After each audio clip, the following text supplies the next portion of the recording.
really don't want those problems. I seen Miss Leslie. I seen Miss Leslie. She with all the gun smoke. She's the one you got to watch out for. She's with all the gun smoke. Mama Bear's not playing. Yeah, she's the one you got to watch out for. You know, I'm the chill one, you know, but she goes 0 to 100 real quick.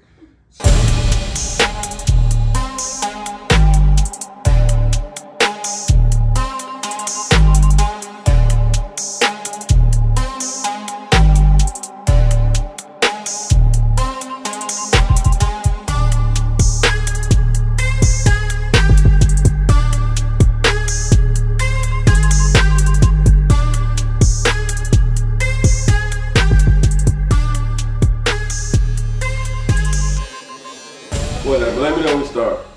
We started. Go ahead.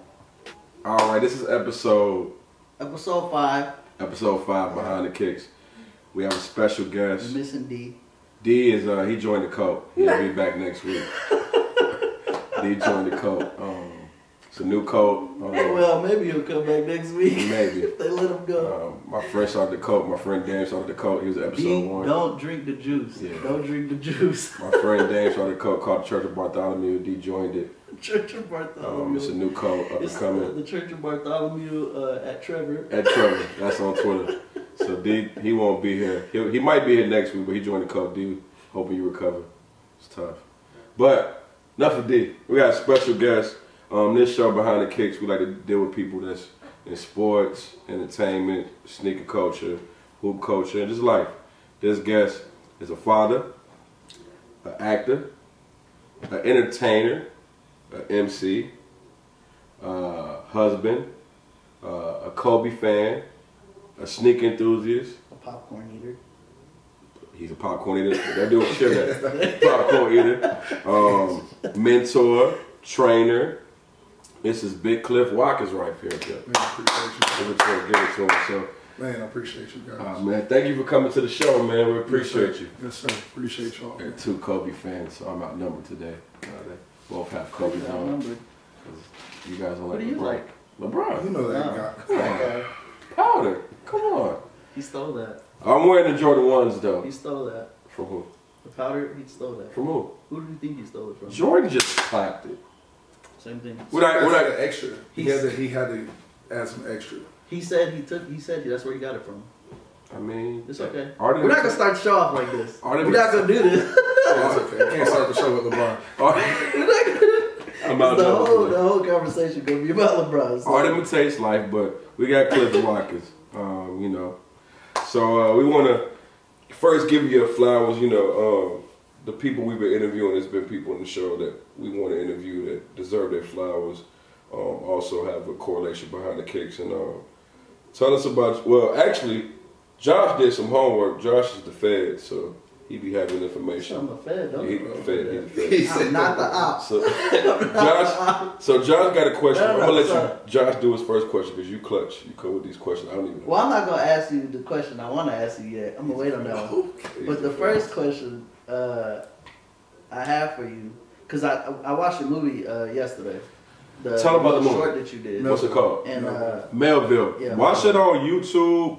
It's a good movie. By Red Productions on YouTube. Melville short film. Yeah. Cliff Watkins is acting. He's pretty good. He should be booked for another show, movie or something. Where's the main actor? Where's he from? His name is Rodney Stokes, and he now is a pretty successful videographer himself. You said that.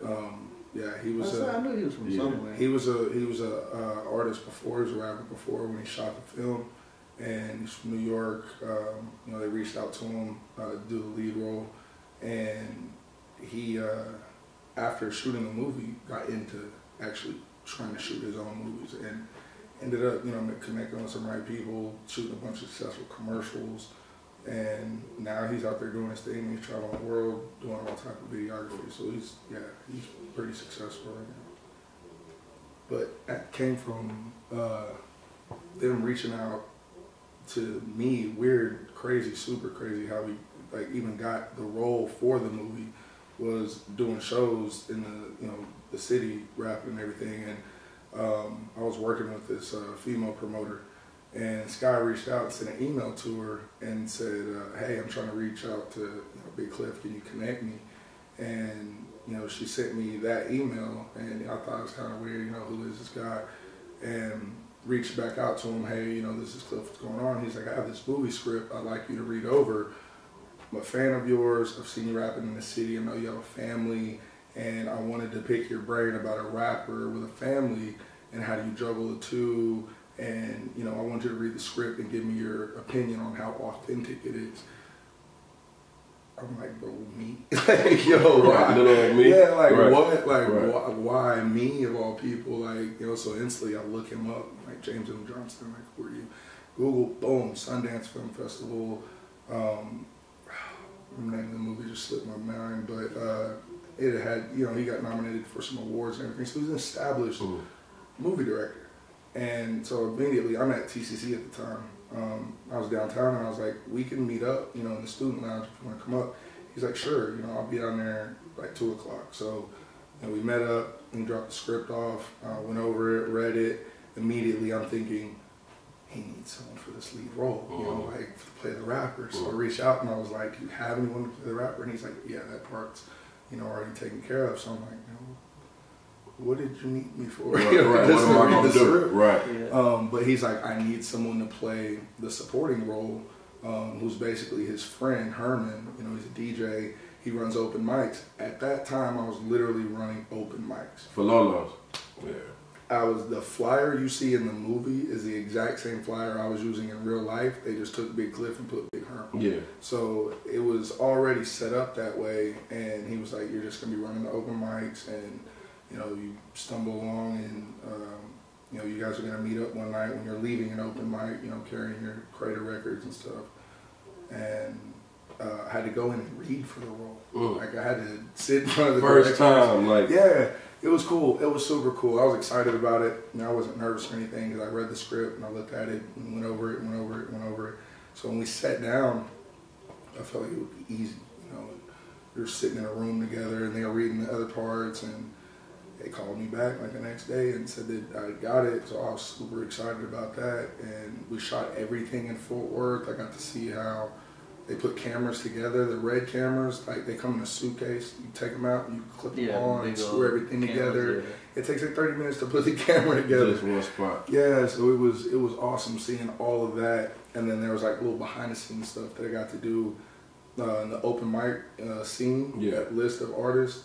I wrote all the homies' names on the list, so like if they pause it and look at it, their names are on it. Yeah, it was so like how much of them? That was dope. Yeah, a little shout out to everybody that was, you know, doing stuff in the city at that time. But I mean, coolest experience I'll say ever, and I always wanted to be in acting, and so it kind of just like found me somehow. And my homie went to South by Southwest, did the whole you know, movie release down there, and they had the Get Hard background up there, Will Ferrell and Kevin Hart. So I was like, dude, we're in the same place. They just had their release.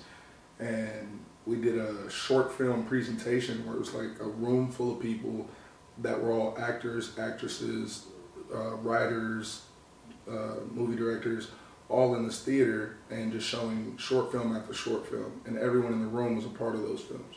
So at the end, you had to like stand up, you know, and when they acknowledge your film, and you would go up to the front and answer questions. Our film won best short in the room, and I got best like favorite actor. And it was like one of those moments where I was like, yo, like I had to answer questions. So like, it's literally my first time ever acting, like no formal, you know, acting training or none of that. So, but it just also made me feel like, you know, you could do this. You know, you could continue to do that. Never really had the opportunity. I was like, I need an agent. You don't want to be my agent? Hey, this guy's available. All right. Agent. If y'all see the film Melville, I can't tell you what happened, but it was so good. I was like, it's too short in a good way. Like I was like, I want more. There one more. But it's one thing when we was watching it. Don't tell them. What? Like people that didn't see it. Oh yeah, you can't. I know. So we'll talk off air. We'll talk off air. Well, we didn't catch something. I'm just saying we didn't catch something. But we watched it again until the end, and then was like, wait, that. Go back, and I rewound it all the way to the beginning, and I watched it again. I'm like, oh, that makes so much sense. That's why he did this. Yeah. Oh, like it was nuggets that we caught I think that was the beauty of how they wrote it, you know. But I got to be on the inside, so that every scene, I understood the depth of the scene, and it had like multi layers. Like I'm gonna give away one scene, just that opening scene after he hears what he hears, and he's sitting outside. And he sees the dad, and he's like, "Cause to the blind eye, you like, bro, you wild." Exactly, because but you don't know why. And if you're not paying attention to the beginning, you're gonna miss that. And you're like, "Wait, what is going on?" And but I think that's why it also hit so hard in the theaters because it's quiet. It started off pitch black, and immediately you're listening as soon as it starts. So if you just start it and you're messing around, you may miss that, you know. And you most people aren't watching a film until they see something visually. Mm-hmm. And then they're like, "Oh, okay, the movie's starting." Like, you already missed the gym. It remind me of like when I listen, like I like listen to music by like instruments and stuff. Yeah. So like my girl will play something. She from New York. She like bass, and I'll get in the car and I'll listen to a song. I'm like, "Yo, did you hear that violin? Did you hear that little piano riff?" She's like, "I didn't hear it." So like I can hear like I'll listen to like Anita Baker. And I'll hear all of the flutes, the everything. I'm like, yo, or Sade, you know, how the instruments is crazy. Yeah. And my girl get in the car like, if it's not knocking, I don't care. You know what I'm saying? And like I'll put a J. Cole. Like it's because some people can appreciate all the little things that make it what it is. And I think that is movies. That's why, you know, art. That's why film is that way, because a lot of great films are real intricate, and a lot of great scenes are very heavy and they're deep and they have like multi-meaning, and so you have to like really pay attention. And you know that's what makes a great movie, and that's when you know movies is trash. It's like it doesn't have your attention. You're like, man, it's surface level stuff, like, you know, and then you end up changing or turning your head away. But when it's deep, you're like, well, you're just watching the whole time. So the way they wrote that script was crazy. I was just super glad I got to be a part of it, you know, grateful at that. And I thought it was going to go further because it actually talked about Michael Strahan, you know, wanted to buy the film and then recreate it into like a mini series.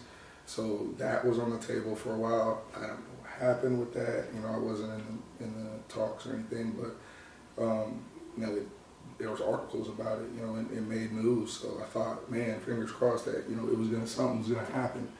But I don't know, you know, what happened with it, or if anybody continued to push it, or. I think from not seeing this movie, knowing you, not even just saying this to hype you up, you got to keep acting if you got a chance, because you look seasoned, you look comfortable. It wasn't like you was like looking nervous, and you did the supporting act well. Like me and him watching, like, yo, he can really act. Like it's like in the scene with you and him in the coffee shop. Yeah, at the coffee shop. It was like just that little conversation. Organic. Like we were fixed more on you, not because you was coming here, just because you out of that conversation you just stood out. Like it was like little things that you did. You dropped nuggets. That was it was organic. Like, what really like it chilled. I had goosebumps after we shot the scene. Because to me that was acting. We had to shoot that scene like 10 times in like 10 different ways. Because that was just the way to catch side shot. Yeah. We have to shoot it from the side. You have to shoot it from over my shoulder. I got to shoot it from behind his shoulder. We have to redo it from this angle, this angle, and this angle, and this angle, and you got to say it the same way each time. So to me, after shooting that scene and actually getting it right, I was like, yo, this is acting. Like this is it. Like having to do multiple takes from different angles. And making sure you get the scene right, like, I could do this. Like, you know, and that was a more serious conversation of, you know, trying to get him back into the rap game and trying to get him fired up again. And so I was just, you know, it opens the door for like, what if we did like a comedy, or what if we did something more, you know, easygoing, or, you know, what's up with the action flick? Dive through a window. Yeah, like just being able to shoot something like that, you know, with the different levels is being able to see that. And how it's done and the production level of it, it helped me understand, you know, what they go through to film scenes like that. You know, it looks like one take from here and they just circled around with the camera the way they blended in, but no, it was multi takes from different angles and everything, and I had to go over that section of lines so many times to make sure like it was like a conversation and it wasn't just coming off as me saying my lines. Yeah. So that part, yeah, it definitely made me feel real good about that scene.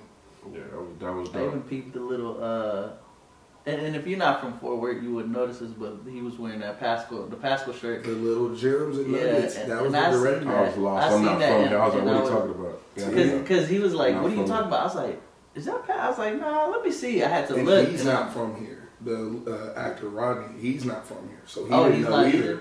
But the director was like, "Hey, we need a shirt or something that's gonna be recognizable from the area because we're over there at the Magnolia." I was a vocal coach. Yeah, off Magnolia, and he's like, one of the guys on the set's like, "I have a Pascal shirt," and he's like, "Perfect." So boom, that's how that happened, And then Leon's song at that time, Leon hadn't blown up that way. Leon's in the film. Yeah, he won did he win an award? The Leon dude? Right after that, Leon Bridges, yeah. Right after that, he blew up. He's with I have a friend that he either opened for him or he had a show for him. Like he was performed right before he performed because he's kind of big, especially in like London and UK and over there. His name's Abraham Adamola. Yeah. And he does. I don't really know his style, but he does like he plays guitar. He has like a country type vibe to it. Yeah. But it's not country. It's like I wouldn't even know how to like saltgrass type music, like something like that. Yeah, it's something like that. And it's I like his music though. It's like it's chill, nice music. Well, that's the reason right now. Like I was like, they get on is like it's genuine. It's like singer-songwriters. You can get lost with that music. You hear somebody sing it. Yeah. It's timeless. I'm still playing. We still to this day. If you listen to rap, they sampling old R&B. It's not even R&B no more. But from the film booth, let's go back to that before. When I met you, you also, I won't even say you're a battle rapper, you're an entertainer. I seen you do a rap show like on some Linkin Park and just rock the shit. Like I went to a show, I didn't even know you. I think I didn't even know him. I went to Lolo's on just some regular stuff. I might have even been on a date or so. I don't know, I might have been on a date. I never, I'm not from there, so she said I was gonna love my whatever. And I'm sitting there, and this dude, you rapping, but you rapping, controlling the crowd, and I noticed you was freestyling. I'm like, this dude is freestyling.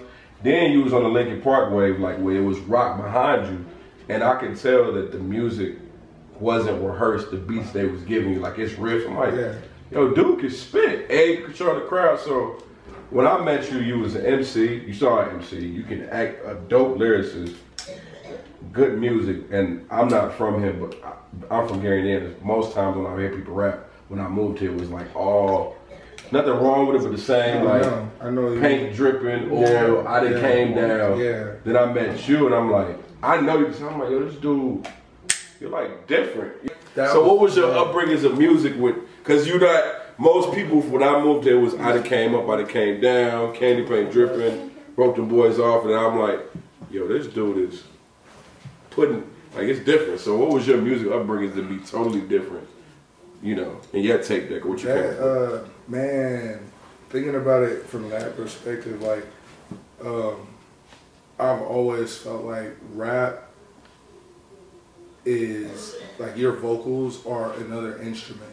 And that certain, like, because I grew up, playing saxophone, alto sax, learning music, and then playing drums. And so being able to play music and create music helped me see rap differently and approach it differently. So whenever I would hear somebody with, like, especially being from Texas, when I was young, as soon as, screw music came out and everything like that, I just thought that was real easy.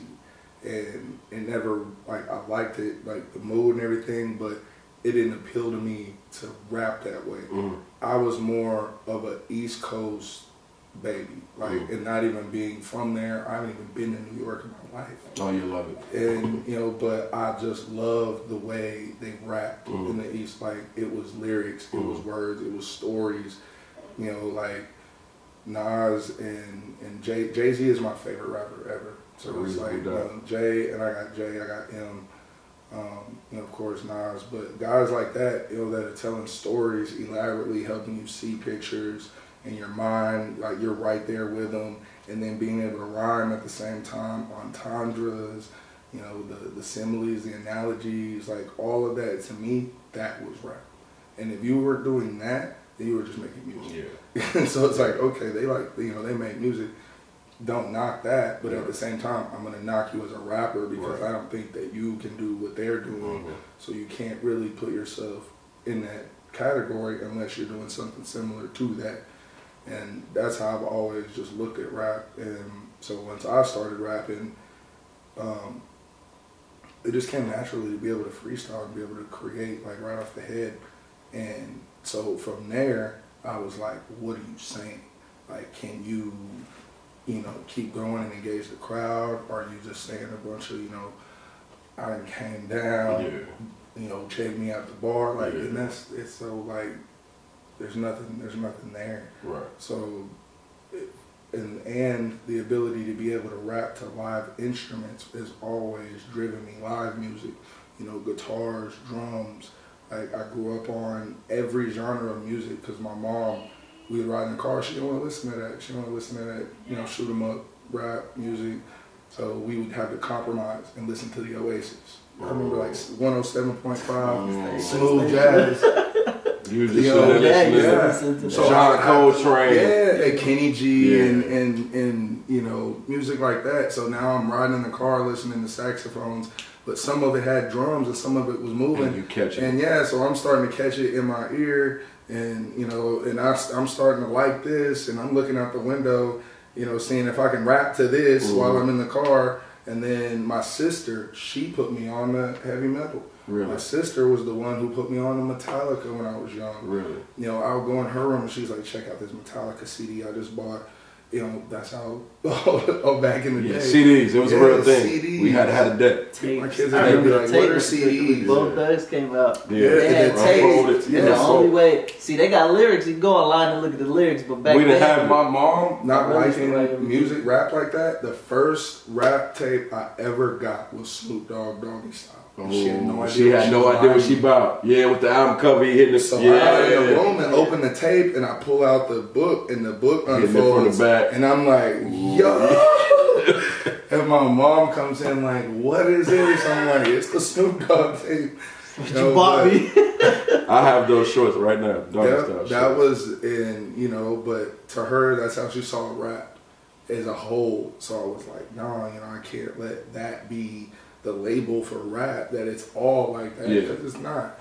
And so my sister put me on, you know, Metallica and listening to that, you know, growing up, Inner Sandman and all this heavy, you know, rock. I really got into rock, and at the same time, since it's music and you know how music is created, you can hear the rhythm and everything. So with the rock, I was rapping to that too. I would listen to it and because they're singing lyrics, and I'm like, you know, it's timing. So everything can be timed, and you know, so can you rap to it? And that also helped me become, you know, real versatile and not be able to be pigeonholed like, oh, you're just a rapper. And be like, no, I do rock shows like where there's no rap at all the whole night. Like, it's a full slate of rock bands.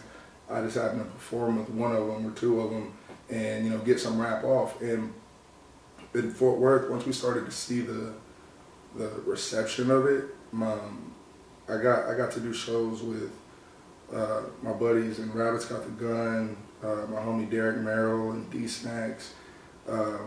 When we got together, like that, I felt like we had the cheat code, because with D Snacks and Rabbit, they were doing covers, and I was rapping to the covers. I would freestyle to the covers. So when Derek, Sweet Home Alabama, at a bar with like 1,500 drunk people in Fort Worth, and they hear Sweet Home Alabama. Cool with some rap. Yeah, and all of a sudden I boom, just spit a verse in the middle of Sweet Home Alabama, and they go, what?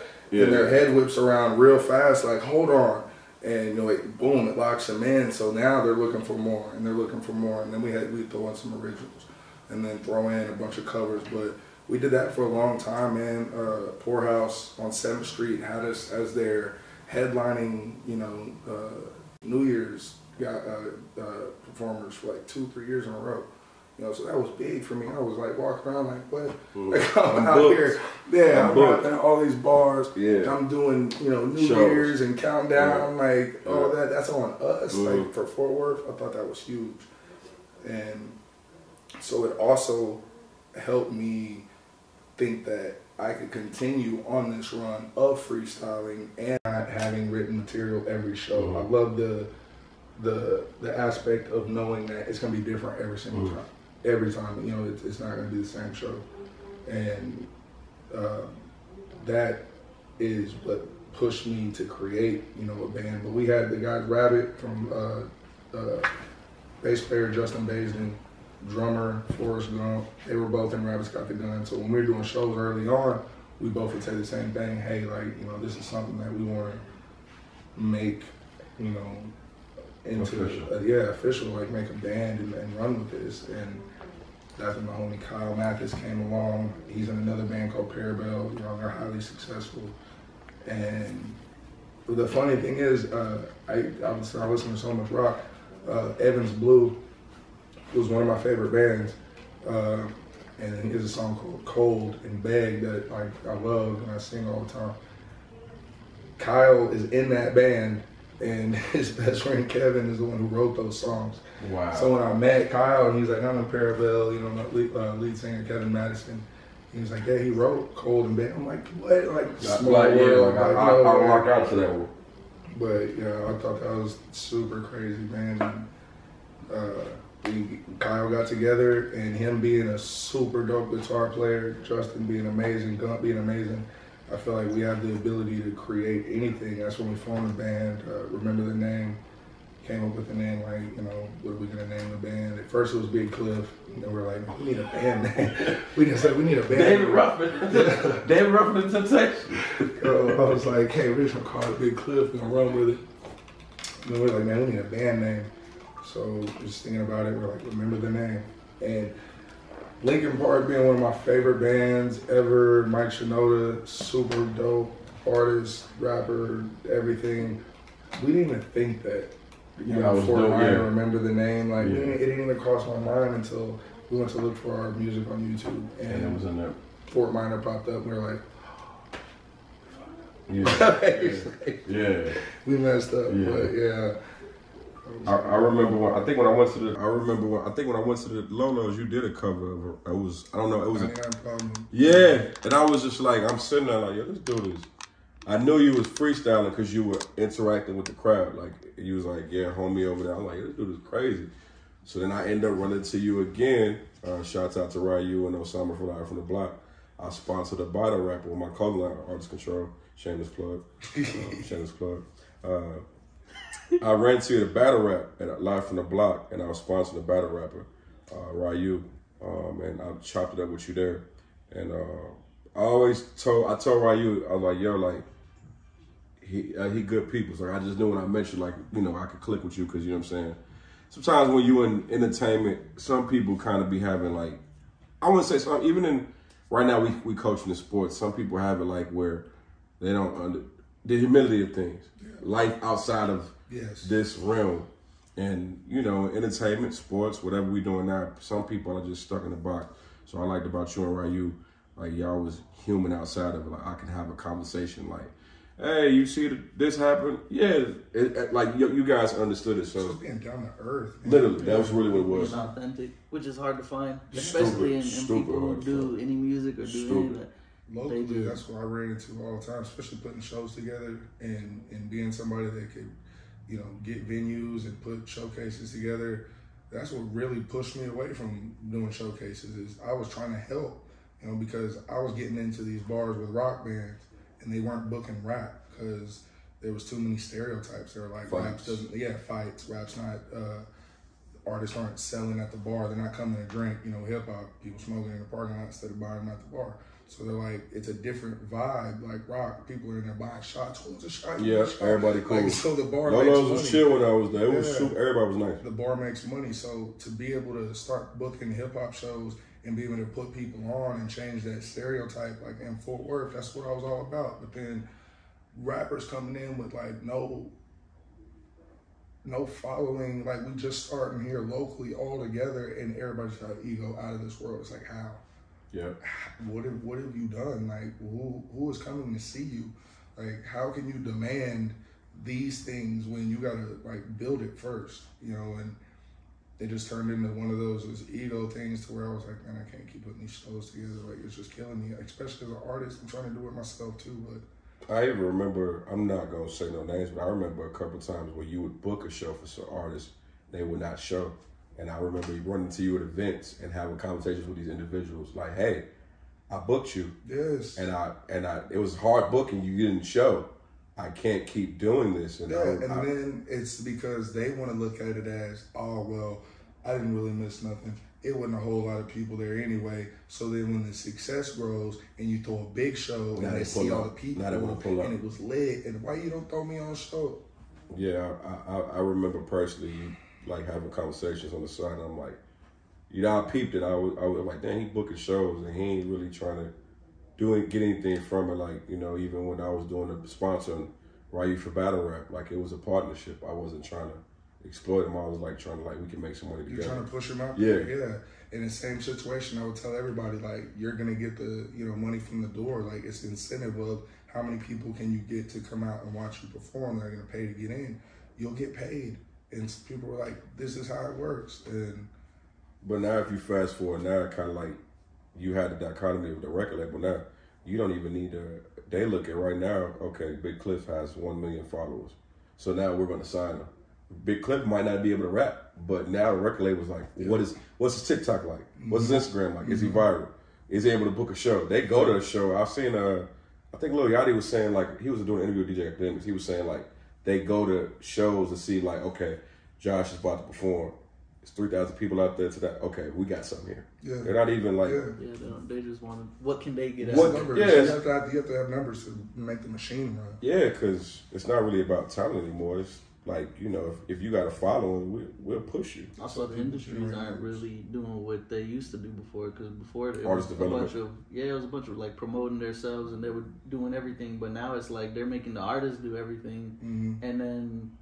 they're not doing anything what they used to do. They're not pushing it. They're not. That's a good question I got for you too. Since you're an artist, we're gonna segue to your beginnings too. Since you're an artist and you do music, you do instrumentation. Like now, if you're an artist, it's like make a TikTok song. I don't know how old girl, the Coi Leray, she made what's that song she made? You know what I'm talking about? Coi, you got kids. Coi Leray, the Benzino daughter, she made a song that went viral on TikTok. It's Benzino daughter? Yeah, it's Benzino daughter. I didn't know that. Yeah, it's Benzino daughter. She made a song that's called No More Parties or whatever, right? Yeah. So she was saying, like, labels is telling her to make a TikTok song. I don't know about her music because I haven't listened to the album, but I don't think she's having, like, album success. So you as an artist, did you kind of fall out of love because of, like, you see how the music going, or is it, you know, we'll get to that, you're a family too, you got a wife, or kind of you see the big picture, like, you know what, this is crap, I'll just be with my kids and keep it moving. It was all of that. It's all of the above. You know, it's knowing that people aren't really going to appreciate this. It's knowing that you have to play a certain game. You know, it's knowing that you got to jump through certain hoops, and coupled with, you know, you trying to raise a family and you not being that type of a person. I don't have a TikTok yet. I have, my kids made me one, but it's my name. I didn't have one. He made ours. It's like, I don't, like, but I need to get into it. You know, like I was talking to my homie Clay Perry about it. You know, shouts to Clay because he knows the inner workings of, you know, those things now. Like when these apps pop up and things blow up, you know, you gotta jump in there and you gotta ride that wave, or you're missing, you know, free opportunity. And that's why rappers are blowing up off TikTok. You know, that's why artists are blowing up. There's a billion people on there now, and they're just, it's a new platform to where whatever is popular will continue to ride, and people will just ride with it, just unconsciously. It's weird. It's like they don't even have to like it, but they'll like it because everyone else does. It's trending. Yeah, it's trending. You know, followers. You see and followers, and that's what the world. Why everything's about having followers now and likes. And this humble guy, he gets a YouTube plaque. He has how many views for your YouTube? He don't want to talk about it, but he's humble. How many views you at? 30 something million. Hey. He did an It parody, and he has 30 million views, and he's pretty. See, you know, he's humble about it, but he's one of That's those because I guys. don't really care. But he's one of like behind the kicks. I didn't think about TikTok. He knows that. But it's an avenue that you have to capitalize on. I mean, now in today's age, you have to have one. I'm just late and still like old school. Like, I don't know. But my buddy's been telling me, he was like, just start one, bro. And he's like, just start posting freestyles on there or something. He's like, just do something. Good. He's like, There's dudes that do that now. Yeah, they just post nothing but just freestyles, or they'll go take somebody else's beat because there'll be people on it that just do beats. I see the videos that producers post, and they're like, of course it's reverse psychology, but they're like, no one can rap to this. Say these words. It's impossible. I'm like, imagine if Romo 3 was still live and TikTok was around. See, yeah, somebody like that, you know, it's just gonna create. It would have been bigger. You know, right there on the spot. And I think that to me, that's artistry. That's what I've always strived to do. It's like people that can play guitar, people that can play piano, anybody that can play an instrument. It's dope. Like, and you tell them, you hand them their guitar, and you know they'll just start playing. And I felt like that's, if I couldn't play better than them, and I was gonna be a rapper or have vocals, then I had to be able to use my instrument the same way as them. So that's why when you were there at that show, we were just jamming. If a band can improv, then I can improv with them, and then we can just jam out. And that's how it got started. A lot of the time, you know, I first started rapping at the Grotto. I was playing shakers. First rap I ever did with a live band was in a Callaway's nursery. Like, yes, bro, where you sell trees. I know. Yeah. Dang. My brother used to work at one of those. And it was in South Lake Carroll. Oh, dang. They don't. Well, they're not. You know what I'm yeah, saying? Like, what was going on? I didn't know. I just wanted to be. I just wanted to do a show, and they were like, "You're gonna rap at this show." I was like, "I'm down." Now I played shakers in the background on all the other songs, and then there was like 4 songs that I rapped on. So, but the first time, you know, sitting in the background playing shakers, and he was like, "All right, this is your song." I was like looking around, there's people walking around, buying trees and everything. They're having this big event, and we were the live music. You know, people didn't know I was gonna rap. So then once I started, then I could see faces and turn around, and at the same time being able to freestyle, you crack jokes, you know, or you know, make light of a situation, and you know, you're not just stuck to lyrics, specific lyrics. Because to me, I try and read a room. You know, like you can't talk about certain things. What if you know, I'm gonna talk about something heavy or really serious? I feel like it would just kill the whole room right now. So play to the audience. Yeah, exactly. So, you know, being able to go that route, I feel like has always been beneficial because you see people turn around, their face lighten up, and they're like, what's going on here? You know? So then after that happened, I was like, you know, everybody got excited. They're like, yo, we can do this. So then it just turned into being able to freestyle at every show and being able to improv and being able to create with them. And so now I can just hop around with other bands that were willing to let me on stage. That's how I made friends with so many other artists, you know, they were like, yo, it was dope, but you got that band over there, like, you know, you want to rock? And like, hell yeah. You know, so we would just all link up. And I made friends with so many dope musicians that way. And there's so many, like, just hidden gems in Fort Worth, dudes that can play their butts off, man, that are just here chilling. And so it's like that part to me is cool too, though. And are you still in the group? I want to shout them out if y'all Yeah, of course. Remember the name. All the homies. Kyle, Justin, Gump. We actually have one of our biggest shows booked my birthday weekend, September 23rd. We're opening up for Mayday. Hey, can we film on that day? Can we film on? Yeah. Behind the Kicks gonna be there. Behind the Kicks gonna be there. Exclusive. You know, Behind the Kicks gonna be there. We gonna get it back. Yeah. We claimed it. Yeah. Behind the Kicks. It's at the Rail Club in Fort Worth. I know. But yeah, it's Mayday, you know, and Wax, our artists that they're touring with. So it's Mayday and Wax. They'll do America, Take On America. I think it's the name of the tour.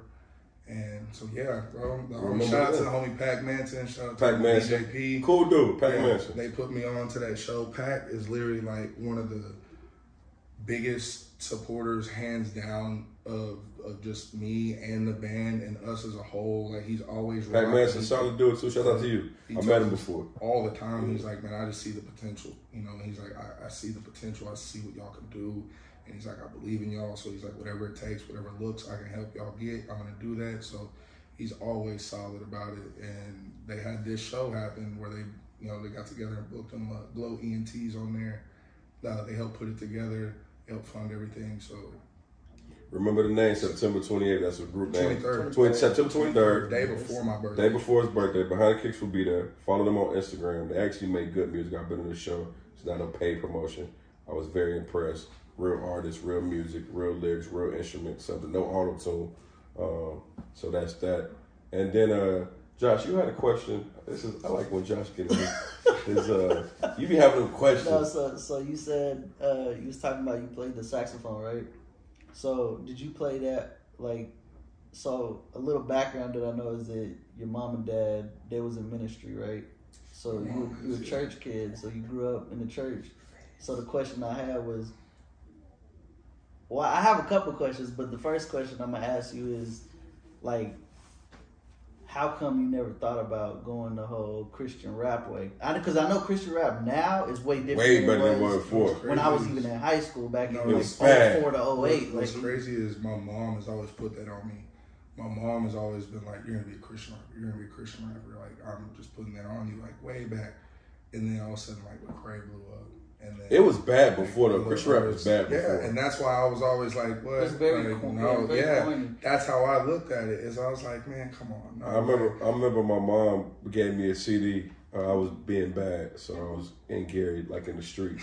And she gave me a Christian rap. Yeah. They was on some No Limit God, I'm about to beat you up. They were saying nigga the devil. I was like, it was bad. But if you look at it, it's so bad. If you look at it even now, though, a lot of it is still in that same type of context. Yeah. It's a lot of rappers that they want to make it, like NF. NF does make good music. Don't get me wrong, but he went the Christian way. Now I'm gonna be a Christian rapper, and then he knows about who God is, and then he just went back the other way. I'm like, you a Christian rapper or you a regular? He's like, man, hold on, I gotta sell these records real quick. Yeah, it's like, oh, I'm gonna use God for a minute. Let me go back. I jam a lot of the NF's music. Paralyzed, my kids love that song, Paralyzed. They listen to it all the time, Some of his music is sad and depressing, but he's talking about God. And now that you have these rappers who can be more technical and really rap, and, they chose to go that route, it was like, ooh, okay. Someone's better than you. Yeah, his not this album he just came out with, but the last one before that, with the cover arts of him behind some bars or something like that. Yeah. That's probably my favorite album. That's the one with the records. That's the one with the big records. And the one about love and all them. I jammed those because we were in Florida and they came on the radio one day. And I was like, what is this? I didn't know that was him. And so I looked the song up and I was like, yo, this is crazy. So yeah, we was listening to it the whole Florida trip over and over, jamming the mess out of it. But yeah, my mom definitely put that on me though. When I was young, she was like, you're gonna be a Christian rapper and all this. And I was like, man, it's corny. There's no way. I'm sorry. It was bad. You expect me not to cuss? Especially back then. I was like, are you serious? Devil, I'll punch you in your face, clown. I was like, yo, this is bad, Mom. Now, it's hard to find authentic Christian rappers now. Right. But because everybody's going back and forth. Because they saw it as and it's just like everything else, they see it as a lane and they're like, oh, I can jump in this avenue. It's like, you're not authentic though. It's like, yeah, but you're really about. They lose a lot of people too. Because if you can't rap to a bunch of Christians and then you go back the regular way. NF can do it because he's still himself and it's the subject matter that he's talking about. He talks about being lost all the time. He talks about being having to deal and struggle with who he is as a person, so if he on a song just goes crazy and you're like, oh, he's struggling right now.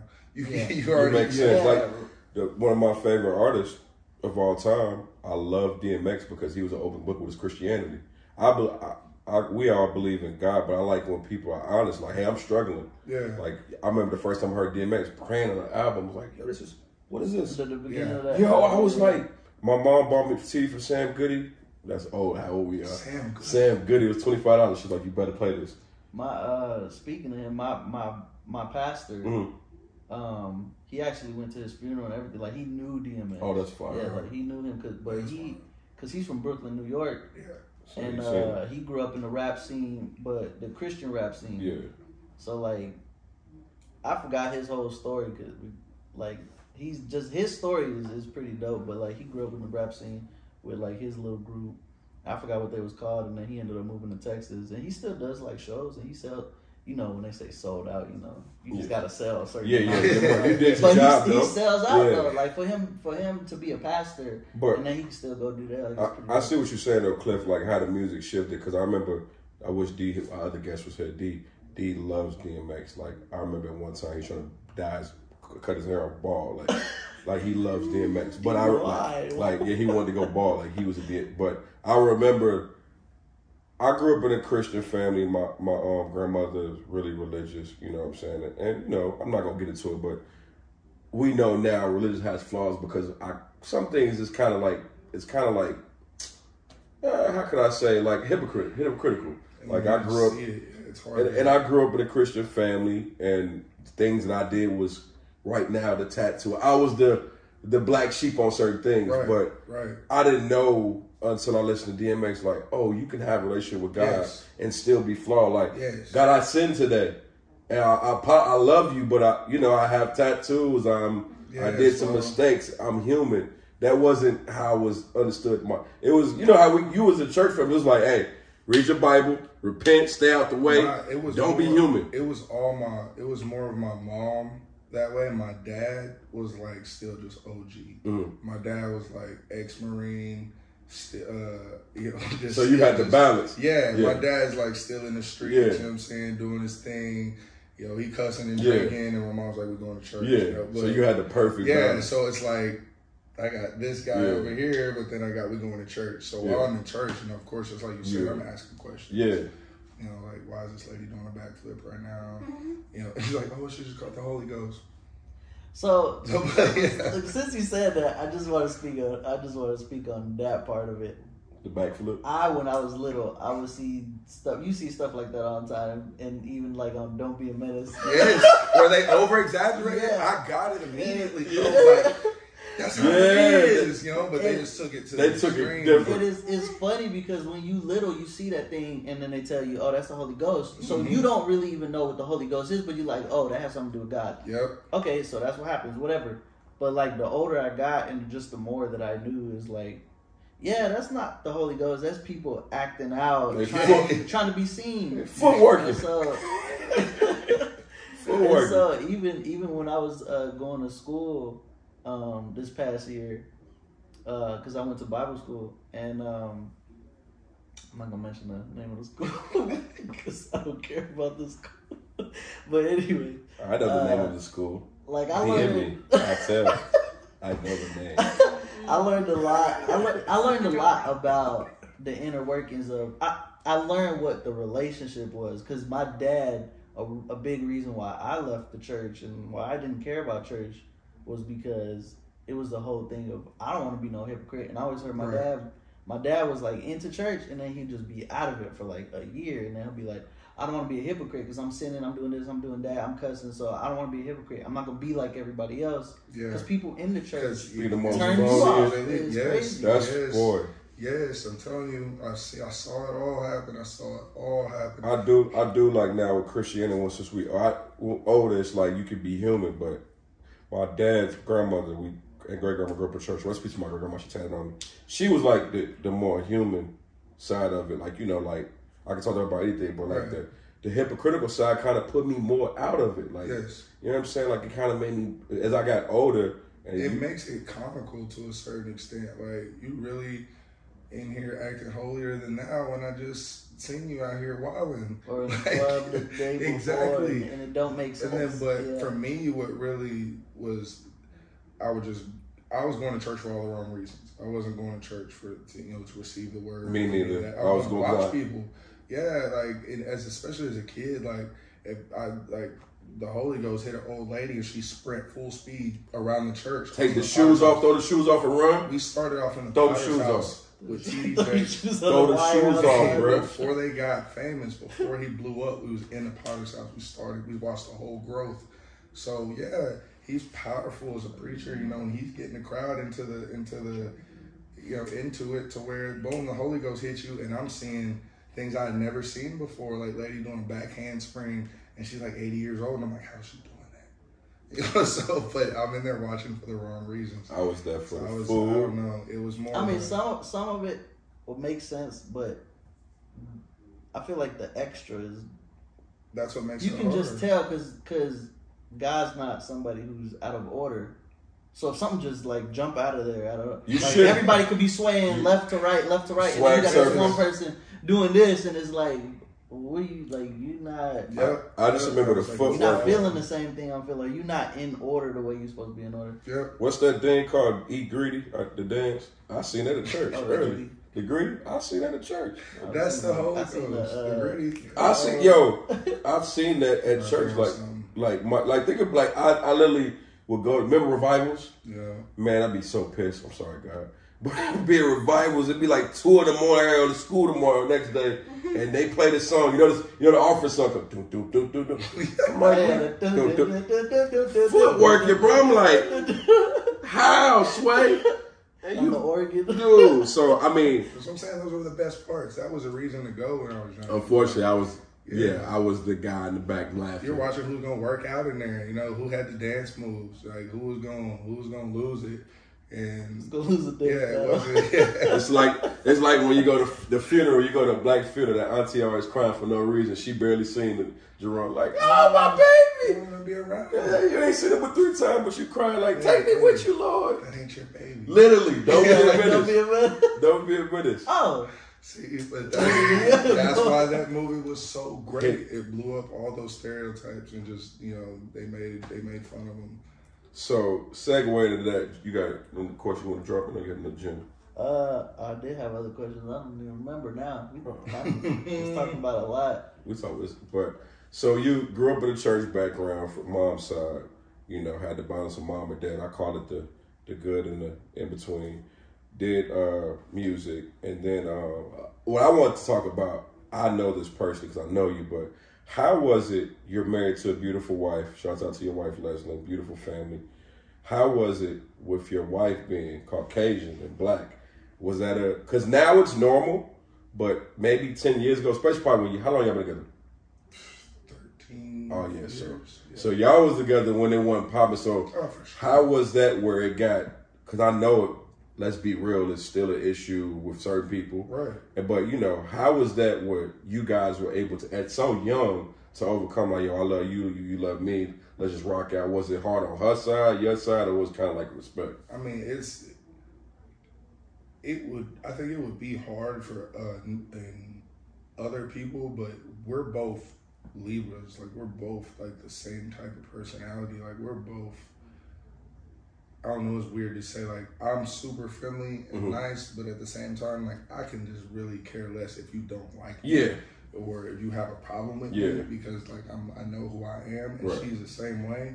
So it's like when people hate on us or feel a certain way, we think it's funny. Yeah, like what? But at the same time, like if they take it too far, then we get pissed. And we really don't want those problems. I seen Miss Leslie. I seen Miss Leslie. She with all the gun smoke.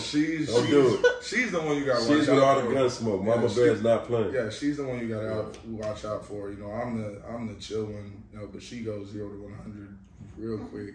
So we've never been worried about the negativity. Of course, we see it and we get it and we feel it, but at the same time, it's from a distance because I think a lot of people know better.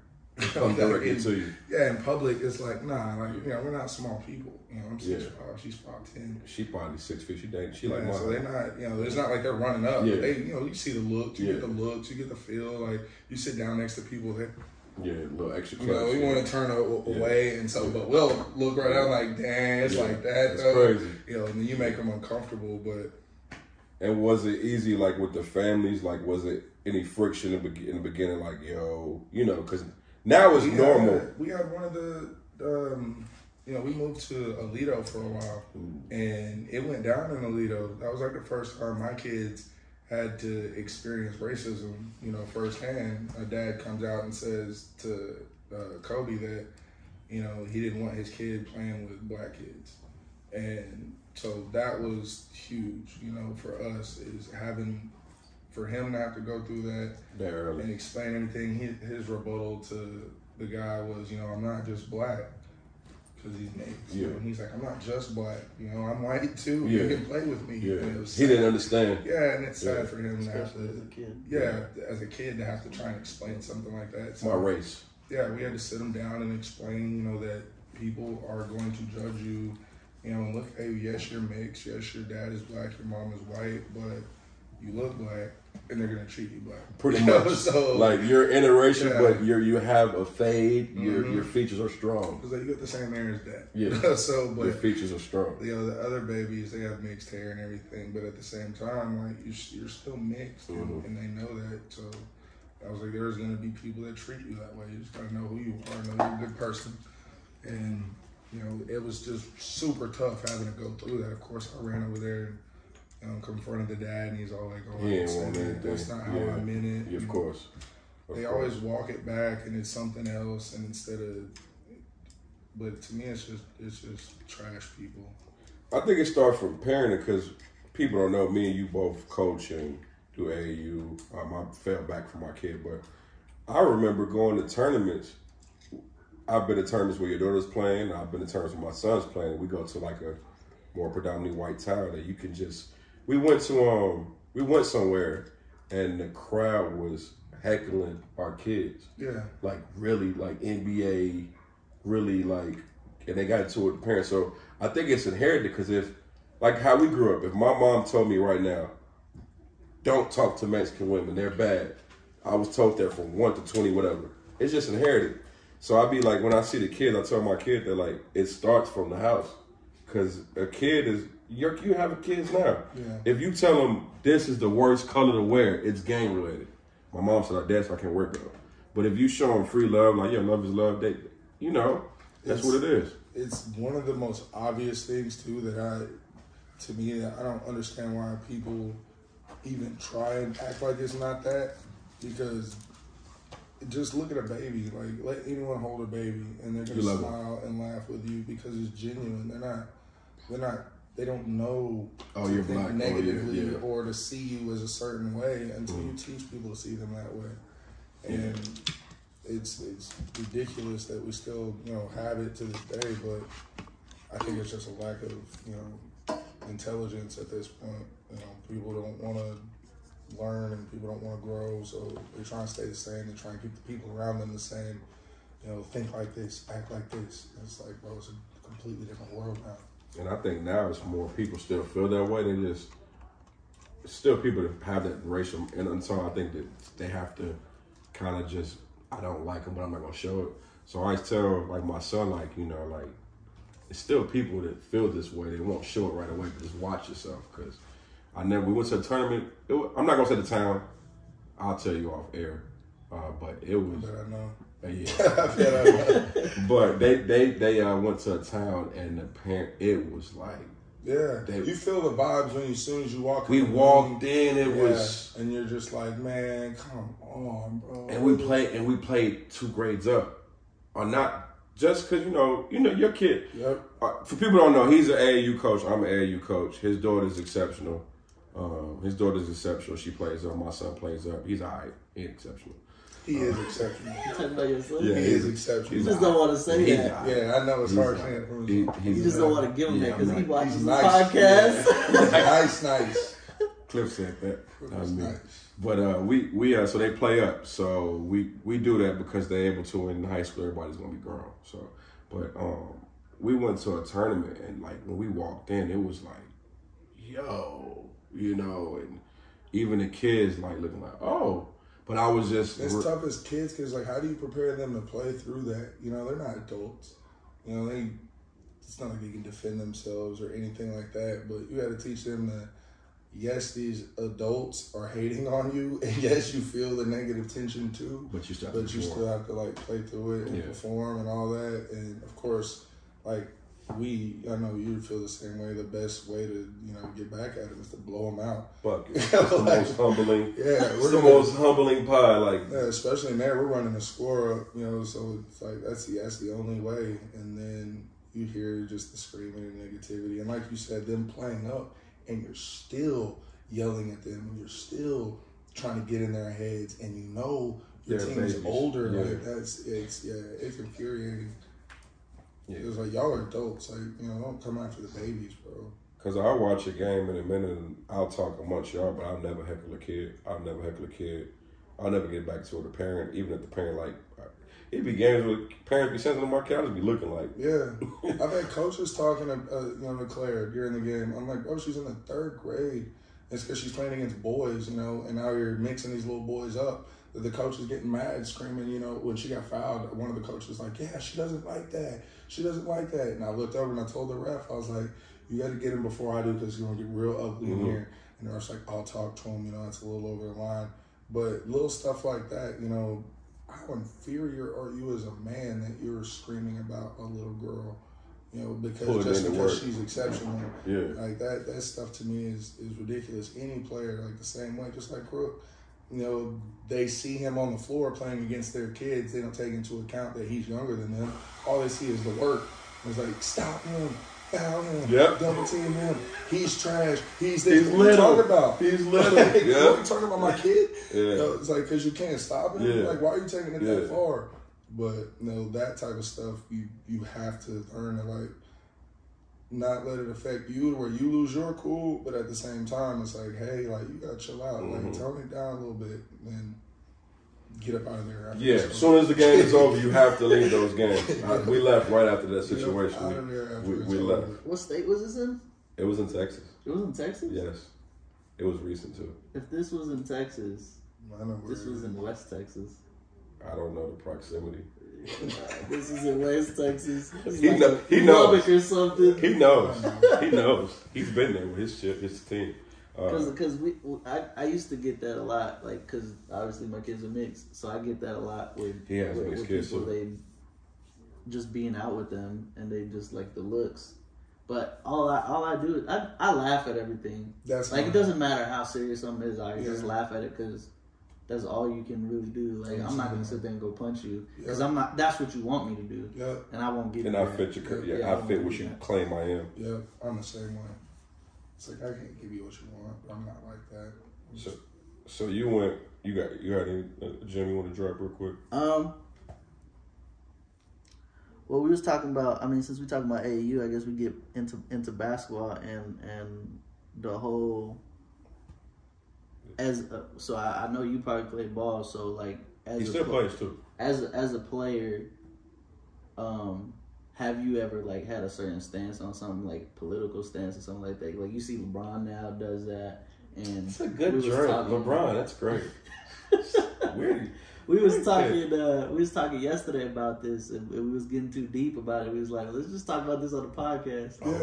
But it was about the whole instance we seen Brandon Marshall like blew up, and he was talking about how guaranteed contracts are and how non-guaranteed contracts are, and the people with and then who was it? Channing Crowder and it was Freddie and Ocho Cinco. Yeah, and Ocho Cinco. They were talking about, well, a player with guaranteed money can talk. They can talk because even if they get fired, they still got money.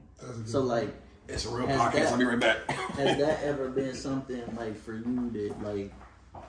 I'm not gonna say nothing because I ain't trying to get down on the depth chart or something like that. I think that's a great point because.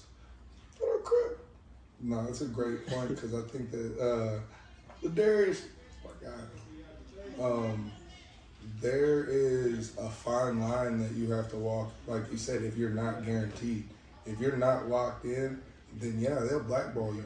You know, and you end up not seeing that money because it is a business at the end of the day, and it is. You know, if you're hurting the brand, then they're not helping. But I feel like a person like LeBron's already in a position of where he knows he can say anything and still be fine at the end of the day and get his money. So I'm not like a huge. I respect him as a player. I'm just more. It's his fans that drive me crazy. But that's how that's why I talk to about all the time. It's like his LeBron James. His pedestal is so big that he feels like I can speak on these issues and I might have an effect. certain players don't have that though. You know, so you know he feels like he can get out there and do that. I'm very vocal. You know, when I feel like there's something I want to speak out about or something that I feel needs to be said, but I don't think I would let like a contract or anything like that if it was serious. Like I mean, it's a lot of things he was speaking about lately were the injustices. That stuff that I feel like you can't let anything hold you back, especially if you have that on your heart. You gonna say that. But other than that, I wouldn't get too deep into a political game. But I just, especially if I'm an athlete, it's not my job. I'm gonna just let it go. You pick my brain about it, I'll tell you my opinion. But I'm not just gonna go out of my way to stand. Do you think too many people don't take like? So there's a fine line between I believe this is true and I know what this is, between but my money or but this and but that, like my job. Like, do you think like I feel like there's a fine line, but like I feel like that's like she was at work before and she said something about God and I'm not gonna name who she works for because I want to get fired, but no, that's real. I know. She said something about God. He said comment about it. DM me and I'll tell. She said something about God, and like the one of the higher people came to her and said, you're not supposed to talk about religion, nothing like that. So like, whenever somebody tells me anything about, you can't talk about God like that, I'm like, I'm gonna talk about God if I feel like it. Like you're not gonna stop me. Yeah. First off, and then second off, I just feel like something with that type of stance. Like if you had a stance like that, like obviously you believe in God. And if someone's telling you, no, you can't do that. Or like in the NFL, you see Robert Griffin had some guy on the shirt, they made him flip it upside. Yeah. Like, I'm like me, I would have never did that. I would just left my shirt on it straight. If you want me to leave, all right, bye. But that's how I am. And I think that, it's probably why I'm still in the position I am. Is because I can't really do that. I can't sacrifice yourself. Yourself, true self. Yeah, they're trying to make you conform to someone you're not, and I think you always stay true to self, always, and especially in those situations where they're like, no, you can't talk about this. What? Like, who do you think you are? It's crazy. You can't limit a person like that and put restrictions on a person like that, and just confine and conform you to what they want you to be inside their little box. And it's like, no, dude, that's literally, wrong socially, because now you want me to conform and speak a certain way and act a certain way. And especially for jobs, like, no, there's a million jobs out here. You can go apply for anything else. Like, I'm sorry, like can't do it. It sucks though, because I feel like sometimes it is valid for NFL players. They're deep in contract. That's the thing, is that's what we're talking about, the contracts, the guaranteed versus non-guaranteed. Because on that contract, it says that on the contract. Yes. So some of those things are actually said. I forgot who was talking about it, but some of those things are said, like you can't do this, you can't. Like Ben Roethlisberger, he got into that the motorcycle accident, and they back in the club. Sorry. He wasn't on the same. Ben, when he got into the things, them things back in the club. We can't talk about it. Allegedly. Yeah, allegedly. We want to talk about that. Can we know? Then we can even go talk about Deshaun Watson too. Right. But anyway, yeah, crazy. No, but like, you're not allowed to speak about it. They told him about motorcycles. Like, as long as you signing this contract, you're not getting ride a motorcycle no more. Yep. And like, he didn't ride a motorcycle no more. But once you get, I think, to that level, these guys are making millions of dollars. Then they start conforming because of their lifestyle. Like you can't miss out on that type of money, and they will literally have to change their life. It's the Jason Williams clause. Like, he's freely riding the motorcycle in the NBA, and then Rex and his career's over. So now they're like, you can't ride a motorcycle. It's in your contract. Little things like that. Or you can't say these things about these certain situations, even if they ask you. It's like, whoa. But it's always exception to the rules in every sport. Like in NFL, if Tom Brady said right now, I believe that social injustice needs to be taken care of X, Y, Z, they're going to say something to him. Because he'll start an uproar, and then he loses fans for that team and people that feel a certain way. And so they're like, you're not allowed to speak on these issues. And it's like, why not? He feels this way. Race has a big factor in that too, because if Tom Brady were to come out and say something about like Social, injustices with black people, it would change the whole. It would change everything, or even the situation with ICE and how these kids is getting detained. Like, if Tom Brady would say something, all those people what that happened because he's white and don't feel that way are not going to support him anymore. And if he was in New England, he'd be home. What did he say that was wrong? You just stated his opinion, but now you hate him for it. Now you don't want to cheer for him, and now you want to string him up. It's like, I just hope that one day the NFL could get the NBA freedom. Like NBA, I do like that they let them speak freely. Probably, but it is guaranteed money. Like, it is different when it's like, it's all comes down to sponsorships. Yeah. And it's a business, and they want to be able to keep their sponsors. They want to be able to keep their numbers up, so they have to box you in. Yeah. You're not allowed to just be free like that and say all of these things. So. We don't have a minority owner to this day in the NFL. That's like the Roe versus Wade, all that just happening, and they're not going to let them speak on that. And like, NBA came out. What did the NBA say? They already said don't speak about it. We think this is an injustice, and I'm like, yeah, I personally don't understand how that's an injustice. Because most of the females that are saying that I've seen on my let's get it. For the viewers who don't know, I know what you're saying, but let's say someone's on here. The law passed where abortion is legal by state requirement. Yeah, so it's illegal. Illegal. You cannot have abortion. The state has to make it illegal. Yeah. Okay. So the only way you can get an abortion approved is if your state says, "Okay, lady." If it passes, if the bill passes. Yeah. Okay. So which I think. I think some what states. What about if you're like I think. What about if you're raped though? See, that's the catch. Is like they're still saying you would still have to have the baby. I think there's certain stipulations that certain circumstances you have to look at the case by case. Like but there's some cases where it's hot girl summer. I'm gonna go out here and do what I want. City girls, you gotta keep that. And then city girls, you gotta keep. I'm pregnant. I'm gonna go just get an abortion, and I'm gonna be back on my city girl. And it's like people don't understand. Like most of the people that are talking about this abortion stuff are city girls. City girls, like there's certain cases where I feel like you have to look at, or if like they was talking about like if a mom's about to die, do you sacrifice the baby or the mother? And like I'm not a doctor, so I don't know, and I wouldn't get into that, but. That's a decision that I feel like the doctor has to make. Like, he has to do that. I don't know. I think that it's should be a woman's choice, but I just thinking of my mom's a caseworker. She be telling me some horror stories. I'll tell you off air.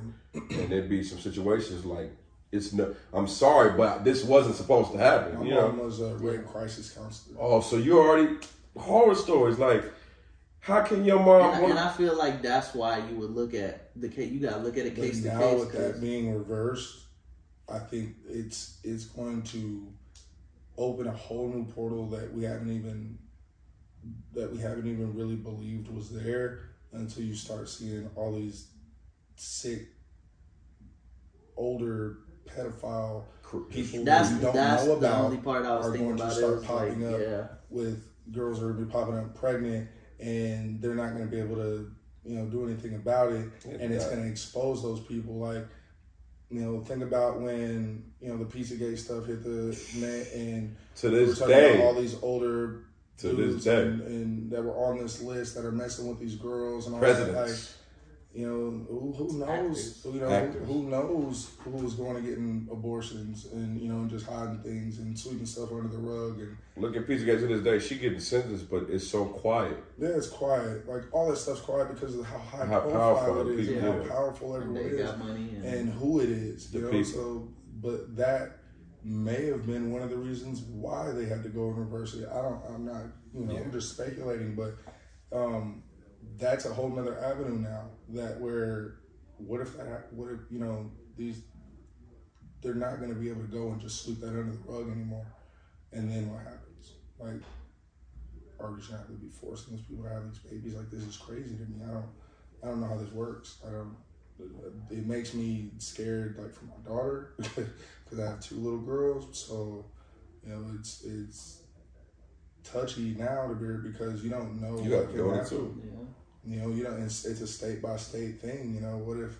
And we're in Texas, so I don't think they're. We are all We different. Texas like the NWO. Texas be doing what they want to do. I remember when COVID came. Yeah, COVID came. My mom came to visit when COVID came. She's like, "Y'all open?" I'm like, "Yeah, everything was open. We outside. We was outside. DoorDash, so even if we couldn't go outside, we still have food delivery. Texas is different, but until that, I think like you said, it's a lot of the little extra things that we have to worry about. The nuances that we don't. And I feel like that's why I said we got to look at it. You got to look at it case to case, because you can't just say, oh, this covers everything, right? Because not everything happens. Right. It's a case by case scenario. The way it's supposed to happen. That's how I see it. It's definitely gonna be a case. I just think it's just crazy that it happened that way. I just think it helps a lot of the people that are over abusing it. Like for sure. People that just that are making mistakes and just don't want to live that life, or just don't want to own up to their reality. I got a segue for that too. It's crazy you said that. I want to ask you a personal question that people don't understand from what we do. You're an AAU coach. You're a father. I'm a father, husband. To many, I'm an AAU coach. I got kids of my own. Can you tell people like the sacrifice that we do behind the scenes that we don't get credit for? And I'm not looking for credit, but we deal with situations where we're father, we're a coach, we're somewhat dad, we're extra meals, and AAU coaches don't make a lot.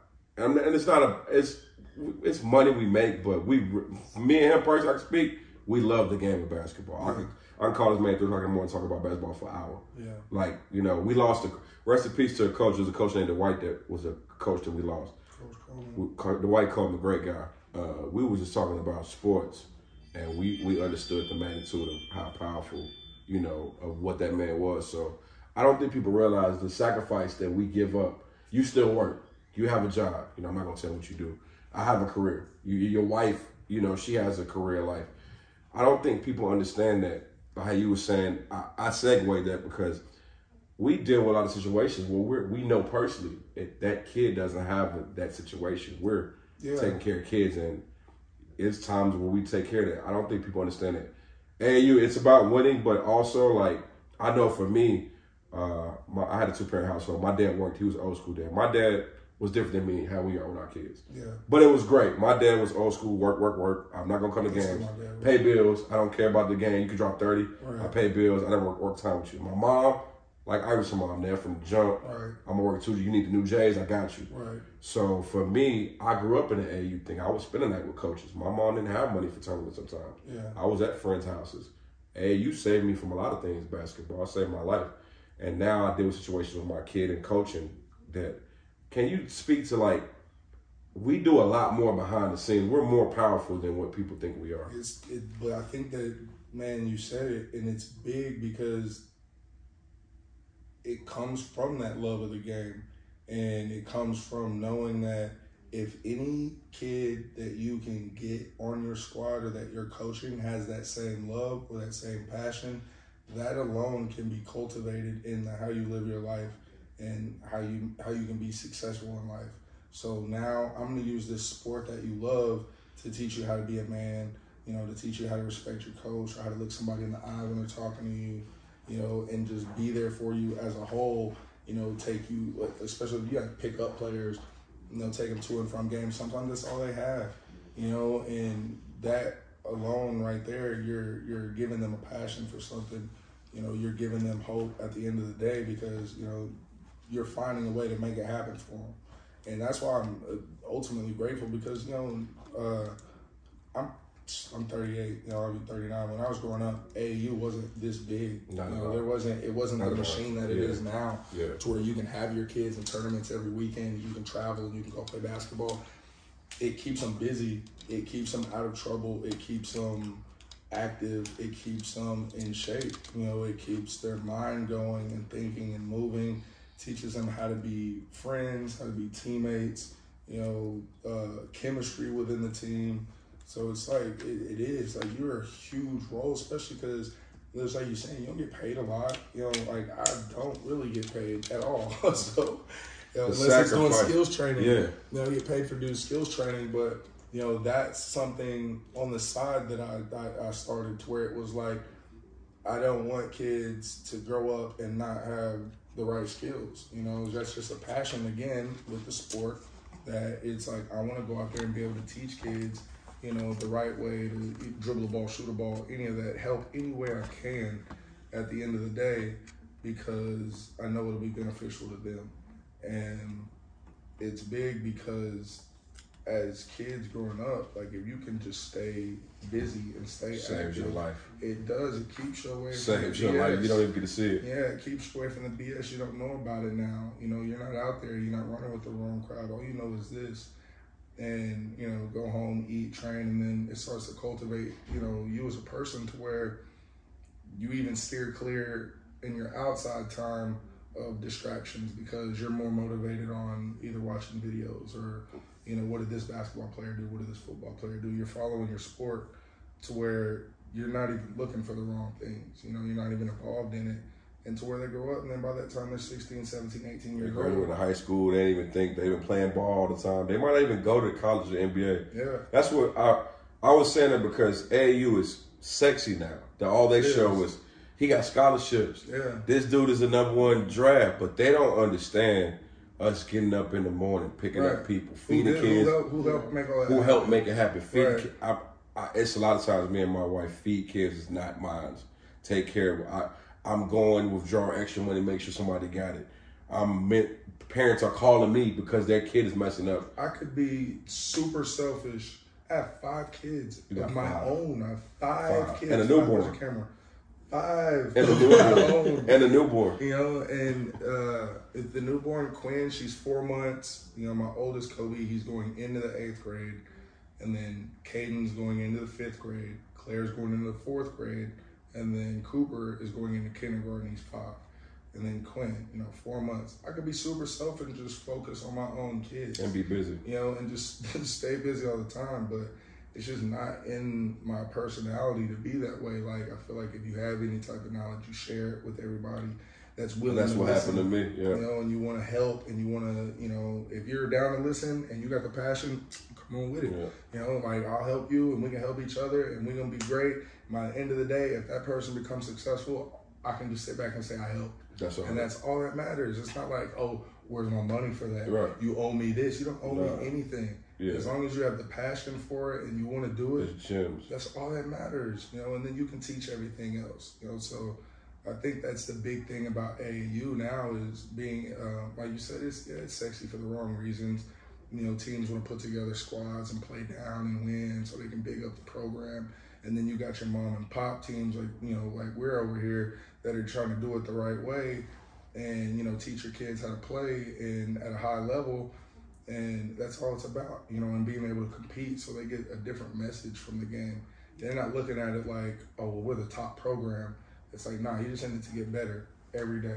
You know, you're in it to grind and, you know, you're in it to, you know, just become a better person, this, that, the third. But then I hate it too, like they're ranking kids. yeah. Third, like now I'm gonna play devil's advocate. My son's team got nationally ranked. Congrats, but I Fourth grade, fourth grade. But I told him, I said, this ranking means nothing because now we have to deal with. I'm seeing kids when I do high school AAU or whatever. I'm talking about 7th grade acting like he LeBron James or Kevin Durant.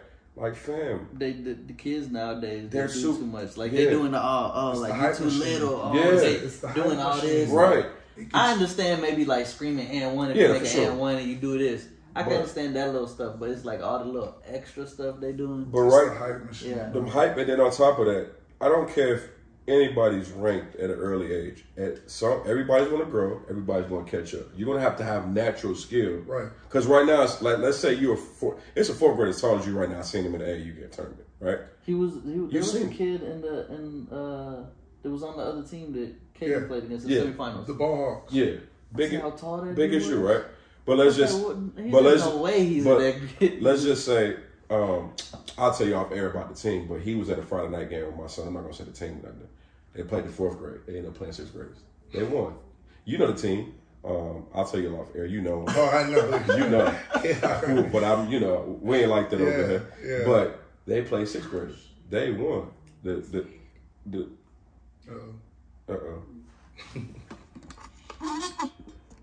Oh, we good now? You can see us. technical difficulties. We're gonna fix it though. But it was a team. They were 6th graders, and my son's team won. But that 6th grader was cooking. Yeah. He was cooking. It was 2 grades down though. Like, he was cooking, but it's not even fun to be able to say he was cooking. Like, he's supposed to cook. Like, this is common sense. What are we doing? And why are we allowing it? You know, and at the same time, both arguments can be made, because the other side, they're like, this is what's going to happen, you know, when you get to high school, when you get older, they play in all different age groups. But at a younger age, it does nothing for you.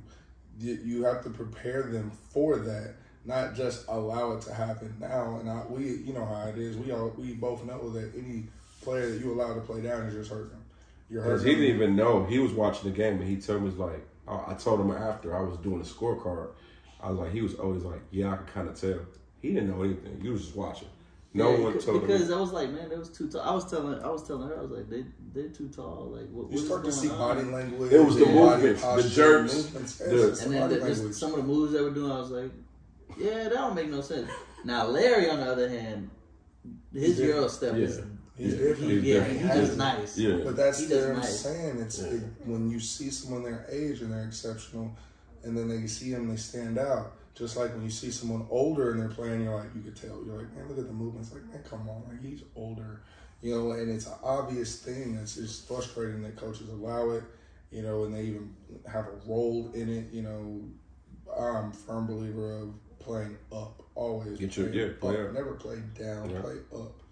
It's like, this is how you get better, and that's why Crook's gonna be a star. He plays up. He always has. I hope you don't see this Crook.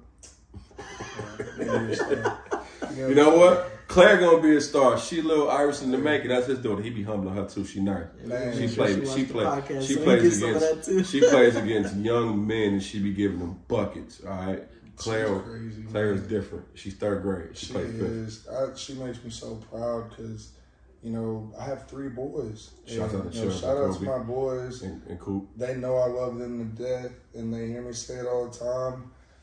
Claire has that killer in her. And that's just, they don't got it. They know, man. I love my babies. And Kobe, he played baseball 8 years straight, you know, select baseball. Man, we went to World Series in Alabama. We went to World Series. Your wife nice at baseball too, right? His wife was D1 athlete, softball. She had full ride to Texas State, all this good stuff.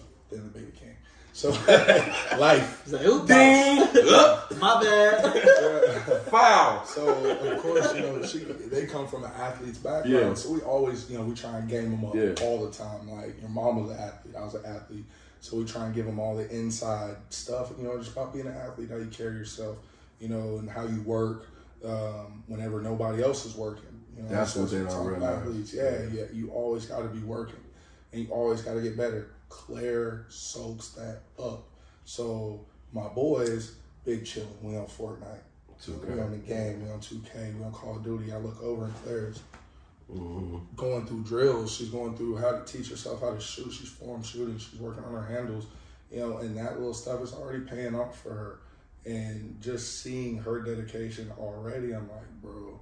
And finding out last summer, you know, she was type 1 diabetic. So we went through all that. And she's accepted it and conquered it, and she's running with it like a champ. She takes her own blood sugar. She gives herself shots all the time. Like, she just does it on her own now. And for her to be that young and still be, you know, just dedicated to the game and go to the gym, she will go off and work by herself on her handles, on her drills, all that stuff. You know, and it's not like I'm over here yelling at the boys because they're playing one-on-one, trying to jump off the trampoline and dunk on each other. And you look over here, and she's doing cone drills. And I'm like, you see the difference? You see? And the boys, all right. You know, and they get mad, and so they start working. I've seen firsthand. I was at a game, and his daughter's diabetic. She don't really get out. It was halftime. She literally went over to her mom and said, let me check my sugar. Pricked herself, checked the sugar, and this little bar went back on the court. Blood sugar was low. And she knows. She'll look over at me, and she was like, I'm shaky right now. And so at first, we were terrified about putting her back on the court.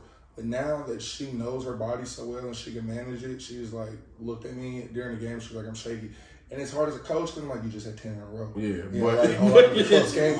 You trying to come out right now? You know, and she's like, blood my blood sugar, and I'm like, okay, Dad, Eat first, a bar. you gotta come off the floor. Eat a bar. You know, so she'll come out, you know, drink some Gatorade or drink Coke, and eat the bar or whatever, and then she'll sit there, and I'm looking at her, I'm like, are you good? She's like, yeah. I'm like, go back. Yeah. So she'll check back in. Because the game I was at, it was halftime. She went to Mom. I was sitting in the stands with Mom. She was like, my sugar love, pricked herself, ate a bar, just play. And that's what I'm saying, like, AAU, yeah, you want your kid to make it there, but it's really a cheat code. It's really preparing you to have structure and responsibility for life. Exactly. Because 95% of these kids ain't gonna make it. That's just what it is. Yeah. But what real AAU coaches is, for me, even I know my old AAU coaches to this day, I know them, but it prepared me for life to be able to know how to, you know, handle myself as a man. Yeah. Especially when AAU taught me adversity builds character. Yes. You've been through so much in your life. Tested. I'd have been through so much in my life. My son has been through I lost a kid. Remember I told you, I lost a kid that I mentored, died. Like, rest in peace to Kendall. Died in front of us. You know, my son seen that, but, you know what I'm saying? That was a kid I mentored. So, adversity is everything at AAU. And I think if you, any sport, not even AAU, football, baseball, I don't even want to say AAU. If you play sports at a high level, early through elementary, high school, like how you say you laugh stuff off, that ain't nothing but you play football at high level. So it's like, dude, I did 1,000 suicides at 5 in the morning. You mad because your battery's dead? Like, exactly. It builds character. Dude, I play with a broken thumb and you mad because your ankle is... Like, even when my car be messing up sometimes, I just tell you, it ain't...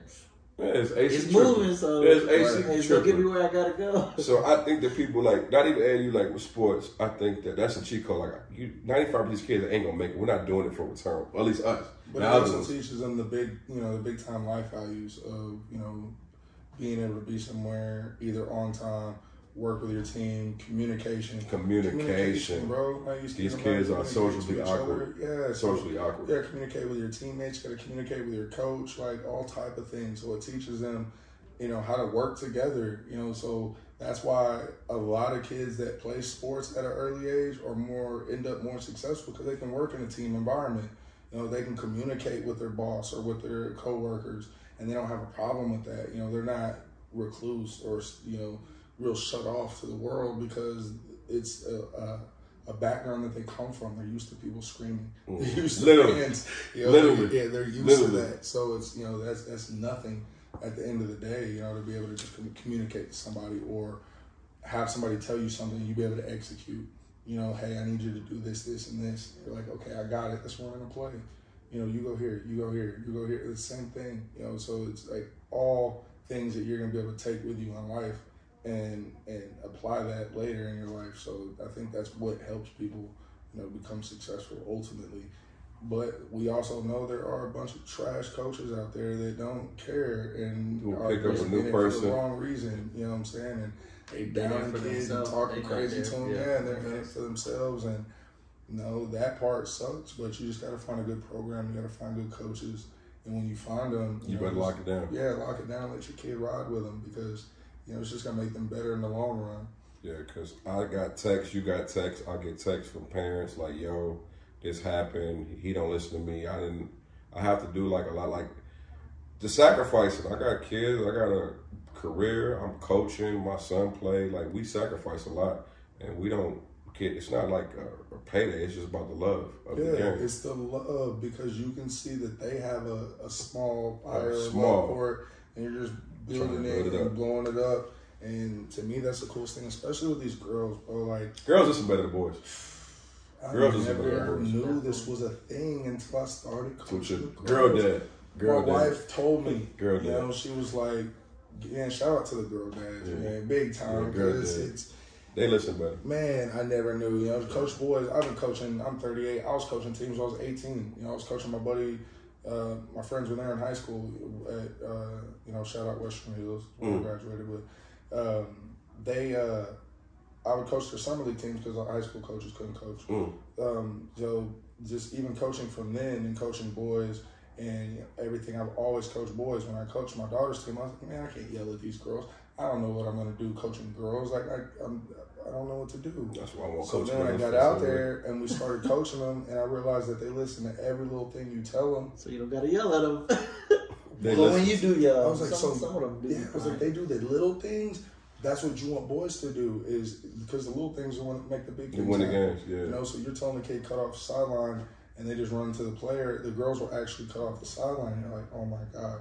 So now you're like, they feisty too in the games. Yes. The girl games, AAU games be more. They really fight more than they're the boys. competitive, and I think, I don't know, ultimately if it's just an athleticism thing for the boys. They're like, I'm gonna just do whatever and let my body take control. The girls are like, well, I'm gonna do everything to the T like you told me. But that's the best thing, is for them to be, you know, listen to everything you tell them and then apply it, because they're super coachable and they go hard, and like they're just more mature at a young age. So I was like, man, coaching girls is way different. Yeah, like this is. I was like, why didn't we do this a long time ago? they listen. They listen. Less stress. Yeah. They listen. They do. The boys definitely. You have to. Like my son's team, you know, they're 8th grade and 7th grade, and it's one of the hardest teams I've ever coached. Man, I say it a lot. Head cases. It's just egos, just different ego, different level of ego, you know. And the girls don't have that because they're young, you know, and they're learning the game, so they don't feel entitled enough to where they're like, you know, I'm that dude or anything like that. I'm like, better than just you. learning. Yeah, I'm just trying to hoop.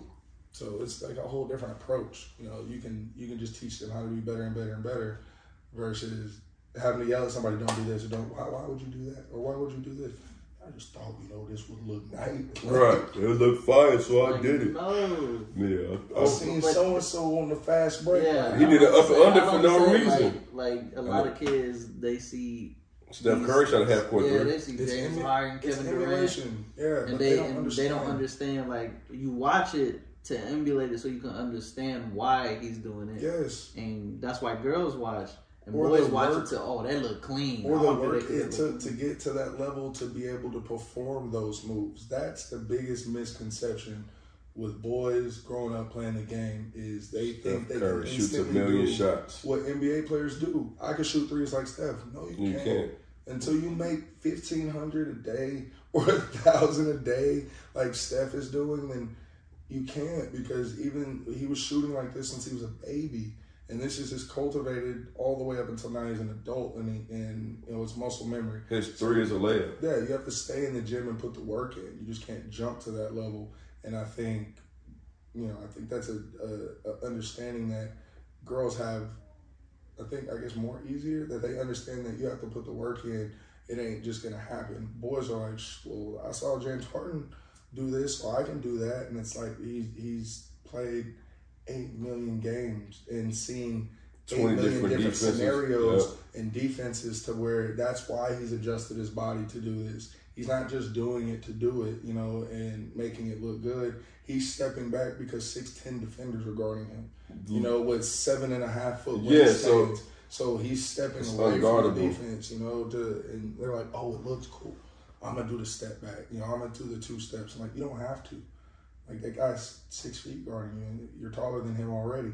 So, but it's just one of those things that I think there's a misconception of. They don't understand that these dudes are elite. The SARS dude that do that being bust your butt. The SARS dude that I watched a video with Busted was it Scalabrine? Yeah, Scalabrine. He beat the best. He played like 5 people who was talking crap to him on Twitter, and he said, "All right, if you come, you get $1,500 if you can beat me." Yeah, it's because like I used to be that dude, bro. Like I hoop, and you think, man, I get buckets on him. You will not get buckets, and you will get roasted by any dude in the league. You want to hear a funny story? I was hooping with him one day at a church Saturday, like basketball, a little run. This guy that went to school against Julius Randle was saying Julius Randle, like he was giving Julius Randle buckets in high school. He'll hoop Julius Randle. Dark skinned dude. He got the crazy analogy. I don't know his name. He went to school with Julius Randle. He said that Julius Randle's not that good. He can give him buckets. Yeah, he was a younger kid. Oh, okay. He I think he was just there that day because he ain't never came back. Yeah, he was kind of tall. Yes, Yeah. I went crazy because I'm like, fam, I know someone that's in the NBA, RJ Nembhard, Yeah. the AAU team I coach for. I watched him work, and he came and worked out with the kids and just blew them away. Yeah. It was easy. Everything that when we saw step back three, it was water. It was Yeah. easy. But I'm this dude like, yeah, I killed him in high school. He ain't even. I'm like, fam, if you get to that level, like, like okay, let's say who you Mavericks, right? Who are one of the stars people on the roster at the bottom of the chart, like at the bottom, that don't get in? But see, I don't know these players' names. You know, the ones that be sitting at the end of the bench. Okay, let's say Boban. Let's say Boban. Well, he's 7'2". I bet Boban going to court, handle the ball. He could probably run like point. Hustle. He ran the point. You see how Boban ran the point. This is when I knew NBA Boban ran the players point, right? elite level is when I went and saw the Mavs and they had Sean Bradley.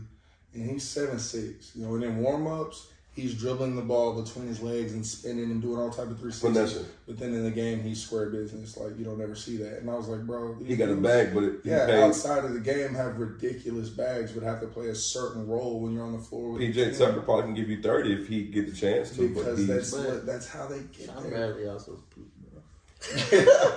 Hey, man, he had a crazy accident. Recovered soon. I'll just say this. He wasn't consistent enough. Yeah, like, he wasn't a college consistent. highlights. Oh yeah, he's so cold. That's what I'm saying. So like, it makes sense. BYU, he was killing. When he got into the NBA, it was like he shied away from being that same. But I think too, that's when the mindset come and rest in peace, Kobe and the George. We had to be a killer because it's hard if I get a kid that is really good at basketball but doesn't love it. Sean Bradley got a bag, and he probably didn't love the game. He was a tennis player, so it wasn't a love for him. If right now you pay me $20 million to play softball, and I'm not really a softball person, but I'm not in love. Yeah, I'm really good at it. I'm going to fizz out. Like Bradley he was a tennis player, so you kind of knowing now, you got to know their mindset. That's why these draft picks, I be saying like they're not, but some of them are bust. I think Sean Bradley also got to the point where the athleticism caught up to him. Yeah, the game. You know, dudes was like 6'10", Boom. 6'11", strong, fast. He was 7'6". He was skinny, and he just couldn't get the bigger build. So it was like a whole different level. You're like, man, what do you do now? Like, you getting yammed on, T-Mac. You know, it's like, you know, dudes is like on a whole nother level. And the T-Mac, and the game changing, the game changing bulkiness, because we see it now. These draft picks, like, okay, Jalen Duran, a kid from Penny Hardaway School, Memphis, he's built like LeBron right now. These rookies are really taking care of the great ones. It's a science, too. Yeah. It's changing. But they also understand, like, if you, like I was telling you yesterday, like, all the AAU kids, if you watch them now, like, because of YouTube, they got these Euro steps. He was watching the fourth grade game. I didn't know what a step back was till like middle school, high school, and like they already know what it is. Like Caden out here doing that. He was doing that 2 years ago already, doing a step back. And it's like they hitting NBA it's threes. Changed the game. It's changed the game for real. Like not only AAU ball, but like the whole YouTube, being able to like things are right there at your disposal. And that's like it's none of that was around back then. So now it's faster to grow and adapt and change your game. I literally told my son the same thing. I was like, when you were growing up, you couldn't just pull your phone out and look at skills trainers or how to do this or how to do that or things that they were working on. You literally just watch video after video now. That's why all these skill trainers are popping up, because it's the TikTok and Instagram era with the reels and just teaching players the game and moves. And there's such a thirst right now to learn the game that skills trainers are blowing up, because if you know the game at a high level and you can teach the game, people want to learn it. You know, they want to be able to do these moves. They want to be able to perform at that level. People don't want to catch a step back in their face over and over and not know how to do it and be like, well, why does this player play like that? Well, he's been going to an elite skills trainer. I just hate though the skills trainers. Some of them be like shout out to all skills trainers. Scott Pizer, he trains my son. Yeah, he's fire. Shout out to Ashton Bennett. He trained old boy from Pistons. Oh, okay, that's his cousin. Ashton Trent, he good too. But I see some, like, I'm not going to say no names, but I'll tell you out there. It's trainers that train people, and even college NBA players. Why are you training this man to do 1 million hezzy step backs if he's a power forward? Why? It's a game. Why are you not training them to their strength? Like, yeah, I did like 1 million in and outs, but I'm the 3. I think at the same time, that player got to know they're strong. Yeah, like, fam, like, I got to be able to But they Like, do why it you because teaching of the trending thing. You know what I'm saying? Like at the same time, I think to me right now, everybody should be going to lethal shooter. Like the dude is proven that help everybody's shot right now. So if you can get in there with him, that's one of those guys that help you. But you know, don't get in there with a ball handling trainer. You know that's not your strong suit.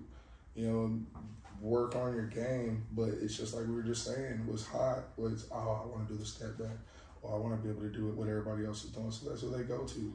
And it doesn't help them ultimately unless, you know, that's the strong part of your game. So it's like, man, it's watered down in certain areas, but if you're an elite player and you can hook up with the right trainers, just make sure you're more elite. Like that's why Giannis can shoot the rock now. Yeah, Giannis can shoot the ball. It's no excuse for nobody. At least the middies, or his middies are better. He shoot His better than Ben three's better, Simmons. but He shoot better than Ben Simmons. Ben Simmons could actually shoot. I don't hear it. actually shoot with the left He hand. just doesn't. in I don't games, understand why. in games, I think he just shies away from it. Well, the storybook is out, but I think he might fall in the category of what I said. He's good at basketball, but I don't think he loves the game. Right now. Possibly. I've never seen anything like I don't think he'd like. I've never seen a player with the specimens of him just not even try to adapt to shooting the ball or just making a jump shot or I mean, he's famous for the wide open layup, passing out of it. Like I've never seen. And younger than the dude. Yeah, he's 6'10". He's literally he literally could be like LeBron James. Yeah. I just don't understand that. I left-handed LeBron James. A left LeBron. Nobody does. Nobody Nobody gets it. It's one of those. It could be things. mental. Yeah, and you're right. He may not just love I it. don't think he loves the game. And I don't know. We're gonna see, but I think I wouldn't be surprised if like year 1 or year 2, you just see him take the bag and just go coach. He did that this year. He did take the bag and leave. It's back. It's back, right? Yeah. He's like, oh, I'm coming back. Man, my back is killing me, man. Oh yes, this we wanted to. We always do a segment. You don't know about this, but we want to give people their flowers. Especially our podcast, we like to interview people that actually want to be interviewed, and there's people that I call them, you know, people that's behind the scenes or behind the kicks that's doing dope stuff and not in the spotlight that people don't understand. So we want to give you your flowers. And I appreciate that. Sure. Pass me something down there. It's by you, Josh. I hope he grabs it right there. Did he? These are your Art of Control sneakers. What? Your size. You know, you are, what's this, second guess? No, this Third? Second No. guess? Wait. Yes. Second guess? Number 2. So that's the Art of Control sneaker. Volume 1, the clean linen. You know, got the different color laces.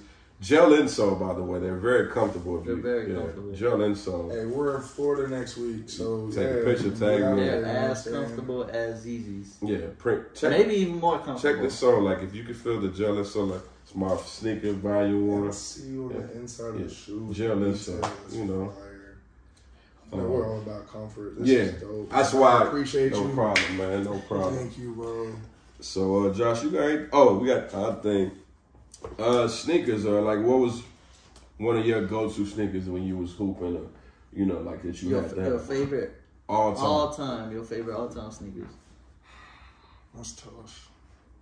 That's tough. Like Is it a or Kobe? to wear? Just. Is it a Kobe? Oh, that's hard.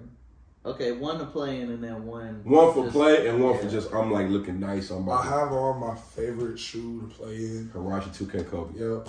This was the unofficial Kobe. And because I'm big on ankle support, I'm big on having something around my ankles. I've rolled my ankle before, and it was the worst situation ever. That's why I got these. Yeah, done it a million times. Yeah, so I have the purple, the Kobe 10s. I got the purple ones. But yeah, definitely the Hirachis. Kobe. Because to me, I called them the Kobe's. He just called that case, remember? All the time, so they were like the unofficial Kobe's. Yeah, he called that case. But, allegedly. They said, nope, they yours no more. Yeah. But, I think off the court, I like the low Hirachis. Ooh. Those are very comfortable. Yeah, and I think that's why they became like my favorite shoe. And it's like all the different colorways. I mean, I'm a big Kobe shoe fan. I just can't afford them, like especially now. Everybody just shot the prices way up. You know, you're looking at $600 and $700 right now for 80 pairs of Kobe. killing us. Yep. So Josh thinks everybody's on one of our shows. He thinks everybody. You gotta watch it. It's episode 2. Josh said John Moran has fake Kobe's. And he said that everybody is wearing Kobe's in the NBA that are fakes because there's no way he produced that many shoes before he died. We was talking about that earlier. they supposedly said they were going to release more, and all of a sudden these NBA players start popping up with these different Kobe's, but the regular person. See, we was talking about that, and we was talking about how these Kobe colorways, like wild they colorways, haven't even come out yet, are coming out. I'm seeing them So on like, NBA players' that doesn't feet. make no sense. So I feel you. Like, where are they? How you getting them? Who you getting them from? Right. Why don't these resellers have them? You know, Right. I feel like they can find it. Right. So how are they not getting their hands? Josh said on our last episode before, he said 90% of the, he said besides PJ Tucker, besides PJ, that PJ's a shoe guy. PJ's one of them ones. PJ's good, legit.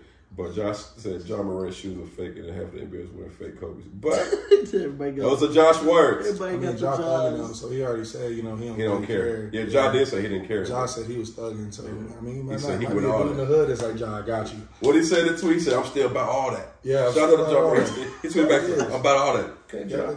Probably about the Kobe's out the trunk. Yeah, $50, $80. Yeah, jumped out same there real dude that quick. used to sell fake Jordans for the barbershops. Man, I got a guy for some fake Jordans. I had a pair of fake Jordans. And then I found out because my brother had the same shoe. I was like, hold up. But there's like $40, so I ain't care. I was lucky growing up, and my sister worked at Foot Locker. Oh, you was plugged.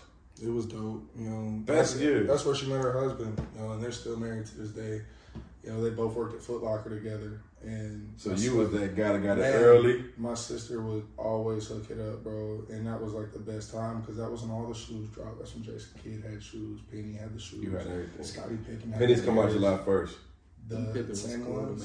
The black and blue ones. See, that's what I'm saying. And the white and blues. Oh, yes, the white and blues with the reflector on there. Like, all that, man. And I'm not supposed to buy any more shoes. Yeah, it was cool. It was super tough. We didn't get the shoes from old dude. Who? Oh, we didn't get any shoe drops. I already made up with him. I would have had some reviews of niggas with no drops. You got anything else before we? That's it. Good interview. So, before we get out, we want you to promote yourself, your social media, the band, your events, where to follow. Plug yourself because this is your interview. There you go. This right for you. Right for you. Right here. Where we at? Right here. Right here. September 23rd. We're gonna be there. Yeah. And, you know, artist control, all behind the scenes, behind the kicks. They're going to be there. September 23rd, opening for Mayday. Remember the name.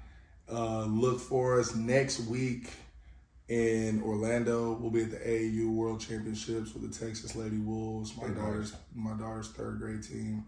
Super excited about that, man. It's going to be crazy. You know, music. I'm glad I have a voice right now. Yeah, from all the screaming and coaching this weekend. But yeah, social media. No, Big Cliff FTX on Twitter, Big Cliff FTX on Instagram, and all that good stuff. Cliff Watkins on Facebook. Follow me, Big Cliff, my music page. Remember the name is the music page. You can follow either one of those. And yeah, man, like shout out to y'all and for the platform. Like this is dope. And I told him, it was like anything I did with basketball, you know, holler at me. I had a great time. This is awesome. Well, behind the kicks, D joined the cult. D has joined the cult. D joined the cult with Dame.